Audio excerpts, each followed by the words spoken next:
آج ہم دیکھیں گے کہ ریجنریٹو فارمنگ نے گندم کی فصل پر کیا اثر ڈالا۔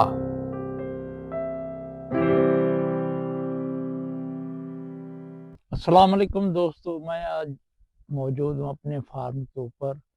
اور ویٹ کاشت کی ہوئی اس دفعہ سارے رقبے کے اوپر میں نے تو آپ کو ویٹ کا وہ دکھاتے ہیں۔ یہ دیکھیں، یہ جو ایریا آپ کو نظر آ رہا ہے یہ سارا، اور اس طرف بھی اس کے اوپر جو ہے گندم کے بعد میں نے کچھ جنتر کا چھٹا کر دیا تھا اسٹرا کے اندر، جو ہارویسٹنگ ہم نے کی تھی کمبائن ہارویسٹر سے۔ اس کے اوپر جو ہے تقریباً 6 انچ 7 انچ 1 فٹ کے اوپر سے وہ کٹائی کرتی ہے، تو وہ ریزیڈیو سائل کے اندر موجود رہتے ہیں۔ اس کے پھر ان کے اندر میں نے چھٹک کیا تھا جنتر کا۔ پھر اس کو اس وقت نہر کا پانی اویلیبل تھا میرے پاس، تو میں نے اس کو سارے کو اریگیٹ کر دیا تھا۔ ابھی ہم کاٹ ہی رہے تھے اسی دن ہی، ہم نے جس دن کاٹیا اس دن یہ پروسیس میں نے شروع کر دیا تھا۔ لیکن اس کا ایک جو ہے جنتر جو ہے اس کے اندر وہ اس نے اس کو اگنے کو اچھی طرح نہیں دیا تھا، کوئی اتنا لشکرین آپ کہتے ہیں جو فصل ہو اسٹرا کے اندر کوئی اچھی نہیں ہوئی تھی۔ تو لیکن تھوڑی بہت جو ہو گئی تھی پیچز میں، وہ کہیں کہیں نکل جہاں فیلو تھی لینڈ یا جس کے اوپر کور کم تھا، تو وہاں پہ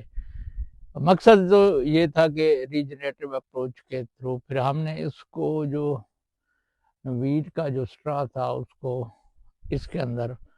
اور جو جنتر ہو گیا تھا، تو اس ساری فصل کو جو ہے نا ہم نے ہیرو کے ذریعے سپاٹ بنا دیا سائل کا۔ اس کا رزلٹ یہ نکلا کہ اس سال جو ہے اس ایریے کی جو ہے کراپ جو ہے کافی بہتر ہے۔ یہ تقریباً اگر ریجنریٹو اپروچ کرتے ہیں، جو بھی آپ فصل لیں، اگر اس کا آپ کو سیڈ چاہیے ہوتا ہے سیڈ لے لیں، باقی جو فصل ہے سائل کو دے دیں تاکہ سائل ہیلتھ امپروو ہو سکے، سائل فرٹیلیٹی کو، جب وہ ڈیکمپوزیشن کا پروسیس ہوتا ہے تو وہ سائل کو امپروو کر جاتا ہے۔ اس سے اس عمل کے ذریعے آپ جو ہے 20 سے 30% جو ہے اپنی سنتھیٹک فرٹیلائزر کا سیونگ کر سکتے ہیں، جو آج کل کافی فرٹیلائزر کافی مہنگی ہیں۔ تو اسی طریقے سے آپ اپنے سائل کو ہیلتھ کو امپروو کریں۔ تو یہ دیکھیں، یہ ٹوٹل ایریا جو آپ کو نظر آ رہا ہوتا ہے، اس میں پہلے کہیں کہیں آپ کو سیلنٹی کا امپیکٹ نظر، پہلے یہاں پہ زیادہ سیلینٹی زیادہ ہوتی تھی، تو اس عمل کے ذریعے، اس ایکشن کے ذریعے سیلنٹی لیول کم ہو گیا ہے، اور کراپ جو نمبر آف دیکھیں، یعنی کہ یہ اب تقریباً 60 ڈیز یا 50 اور 60 ڈیز کے درمیان فرسٹ ویک آف نومبر میں ہم نے اس کو شروع کیا تھا۔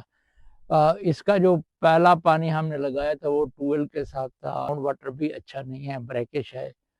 تو اس کے بعد لکیلی جو یہ پانی ابھی لگا ہوا ہے 10-15 دن پہلے، تو یہ کینال اریگیشن کے تھرو ہم نے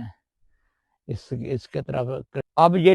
ٹلر بنا رہی ہے کراپس جو ہے، میں آپ کو دکھاتا ہوں کہ ٹلریں کس کنڈیشن میں ہے۔ تو اس کے اوپر جو اس وقت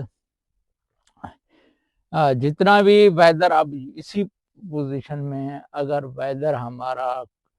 ڈاؤن رہا تو یہ ویٹ کے لیے فائدہ مند ہوتا ہے۔ جتنی سردی بڑھے گی تو ویٹ کو بینیفٹ ہوتا ہے ان دنوں میں، تو اس کے نمبر آف ٹلرز جو ہے انکریز ہو جاتے ہیں۔ اگر گرمی ٹمپریچر ڈاؤن ہائی ہو گیا تو پھر یہ اس پہ اوپر نیگیٹو امپیکٹ پڑتا ہے، اس کا ہائٹ بڑھ جاتی ہے اور پری میچورٹی کی طرف پلانٹ جو ہے نا وہ چلا جاتا ہے۔ تو یہ دیکھیں اس کے اندر جو ڈیکمپوزیشن کا عمل، یہ دیکھیں آپ یہاں بھی کچھ آپ کو جو سٹیمز جو ہیں وہ نظر آ رہے ہیں، یہ بھی یہ جنتر کے سٹیم تھے، ابھی یہ کچھ رہ گئے ہیں، اور کافی سارا جو ہے جو بایو ماس تھا وہ سائل کا پارٹ بن گیا، جس کی وجہ سے سائل کافی امپروو ہو گئی۔ اس کے ساتھ ناظرین میں سے اجازت چاہوں گا اور آپ سے گزارش کروں گا چینل کو لائک کریں، سبسکرائب کریں